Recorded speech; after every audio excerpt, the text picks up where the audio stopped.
I think it's about time I spoke about this fragrance right here, the Aftermath. Man, my relationship with this fragrance is kind of strange. The very first time I smelt it, it was literally like, I think 6 months before it was released. Jeremy, my man, when we did our collabs, he sent me a little sample, and all it said was, the Aftermath. And I was all like, the Aftermath? What's that? And then I smelt it, and the very first time I smelt this from the sample, I thought, this is different. This is like something else. It's familiar, yet it's doing something that I haven't really smelt before. Now, this fragrance, to me, is pretty much epitomizing or kind of creating a tribute to what Jeremy is all about. Combining Middle Eastern elements, combining mass appeal, compliment getting elements, combining kind of like strong beast mode elements, and rolling it into just one concise fragrance. And that is what the Aftermath pretty much is. Also, I just realized I have my, look at this. This is my new Phoenix headlight, HMR 6T. I don't know the freaking names. The names of these headlights are weird. But this is like one of the brightest fucking headlights I've ever gotten, man. It's got 50 hours of runtime. How cool is that? Sorry, my love. My girlfriend's filming. Love you, babe.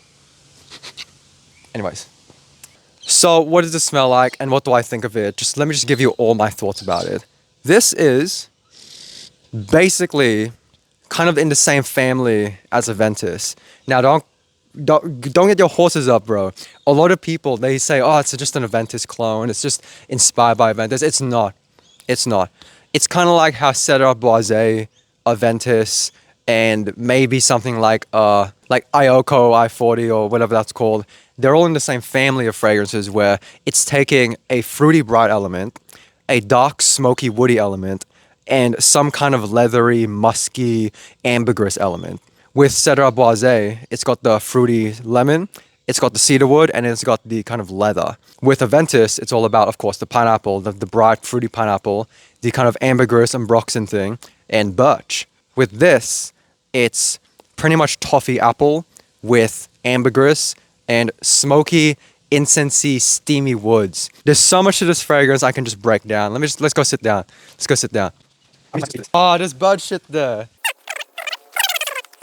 Now, this fragrance to me is what I would call art. It's not necessarily the most artistic fragrance, but what I enjoy about it, let me just get this shit off. What the fuck? What I really enjoy about this fragrance is the fact that it is like a mass appealing kind of mainstream fragrance, but it just has that perfect blend of artistic unusualness that will please someone like me who's really into fragrances. Now, the Aftermath pretty much opens up with a fresh blast of this kind of citric sweet. Is my hair right? You have a red mark. What? That's hilarious. The Aftermath pretty much opens up. Let me just get the opening real quick for you. Cover your nose, love. Cover your nose. The atomizer in this thing is crazy. Look at this.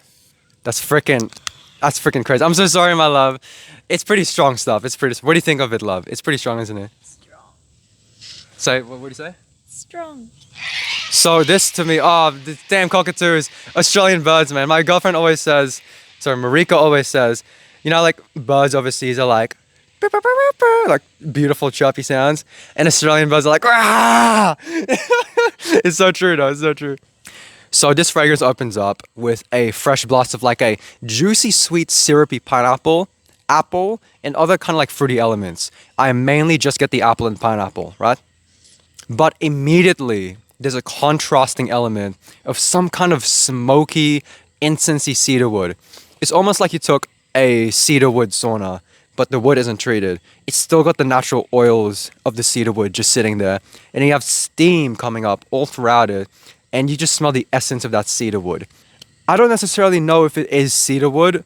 Like, it's not the most cedarwood smelling smell to me, but it's more of just a smoky, incensey, cedarwood-ish smell. And what I love about this is the addition of this kind of caramel note. And this caramel note, this toffee note, just combines with the fruits and just gives it a nice healthy dose of natural sweetness. It's perfect. And just tied all together, what ties it all together for me is this ambergris kind of accord. I don't know if it's ambroxan, ambergris, whatever they're using in this. It's just the most like royal kind of, it's a very formal smelling fragrance. It's like it smells like class. And I know Adam Jeremy, he went to Essence like just literally yesterday, and he wore this. And I was like, that's a perfect thing to show everyone what Bajermi is all about. And I know some of you guys are gonna ask, but what do I think about the projection and longevity? For me, it's not the most insane, longest lasting fragrance. Let me just get that out of the way. It lasts a long time, but I still have a lot of fragrances that on me pretty much outperform this, right? Stuff like the crazy, super synthetic Jax Bogarts. They're nice, they're synthetic though, right? And then you have some shit like freaking the Red Tobacco clone. I think the Red Tobacco clone is a little bit stronger than this. But then again, for the composition of what it is, I'm not too bothered. But the smell, it's a very, very potent smell, especially in the opening. Like, you'll be taking it back to just even do a full spray. Like, I did like a full spray. Marika across the room, she was like, fuck, that smells strong. I was like, sorry. I'm gonna stand up now. Let's change scenes. Okay, let's do it here. Follow me and then I'll start. Are you ready? Now, as we head into the dry down, I get kind of like this less, it's like a less fruity smell, right? Basically all the fruits like reverse on itself. All the woods, all the incensey elements, they come to the forefront, and all of the ambergris kind of like notes. It's still in the middle, but it washes out the fruits pretty well. But that toffee note kind of just remains in the forefront of the fragrance. So to me, this fragrance is predominantly kind of like an incensey cedarwood, ambergris, and some kind of like toffee caramel note. You could say vanilla, you could say toffee, you could say caramel, either one. It's just a syrupy, rich sweetness. Oh, man, it's almost like they took elements of Strong With You intensely in this. No, I know he likes the fragrance a lot, so there's just a lot going on in this fragrance. And I think to a lot of people, when they smell this, they're pretty much just gonna say, oh, it's nice, it's fresh, it's citrusy. But to someone who's really into fragrance, or maybe if you're really keen on details, if you love details like me, you'll be like, oh wow, there's like a bit of woods here, there's like a bit of like incensey smokiness here, there's like a fresh, sweet, fruity blast here, and then there's like a little bit of like a mineralic ambergris here. It's full on. You know, I really like the Aftermath. I think that this is Bajermi's flagship fragrance. At first, I think the flagship fragrance was like the Madness fragrance or the Herbipura clone, but this is pretty much their flagship fragrance. Like, if you ask me, is she taking a shit? She's peeing. Oh my god, look at it. Are we allowed to film them? Yeah. Okay. Anyways, this. Did I just step on? I thought I stepped on some shit. Oh my gosh, look at it go. Yeah. Have you look? It's funny, but some of our cats came from the outdoors, and it's so weird. But outdoor cats, right? Once you start training them indoors, they do not know how to cover their shit. Like they do this all around them, and it's like, bro, like the lid's right there. Do that. It's so weird, isn't it? But no, I really like this. I really do like this. It's not my favorite in the world. It's not the best fragrance ever for me, but it's just the epitome of what Bajermi is, and I'm proud of them for making this. And with all that said, bro, what do I not like about it?